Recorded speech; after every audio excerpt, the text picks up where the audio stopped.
Hey everybody, welcome back.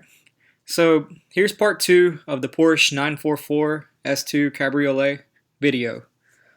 In this video you'll see me detailing the wheels of the vehicle, starting off first because that's the most important part to start a vehicle detail with.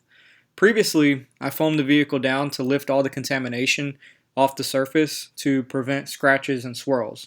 So basically whenever I foam the vehicle, all the dirt particles and anything loose on there, it gets lifted up so you're not just rubbing that all over the surface causing extra swirl marks and scratches. So after the vehicle is completed from foaming it down, I start my wash process. Panel by panel, I have two separate buckets, one wash bucket and one soap bucket. I move on and I do every single panel on the vehicle, including the glass, and then I move on and rinse the vehicle. Following my rinse procedure, I'm going to be moving on to decontaminating the paint to prep the vehicle for polishing. Hey everyone, just wanted to show you some progress that we've made on this Porsche. It's received a full paint correction.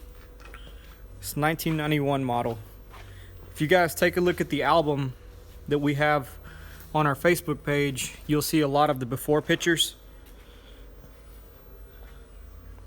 But this vehicle has been completely restored and the paint has been leveled to a safe amount. Now, whenever we leveled the paint, this vehicle doesn't have a ceramic coating yet. So all of the defects that were removed are very, very important prior to the ceramic coating. Once we apply the ceramic coating, the vehicle's finish will be thoroughly protected.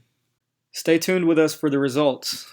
Our next step is going to be prepping the vehicle for the ceramic coating, and we're going to ceramic coat the fabric top.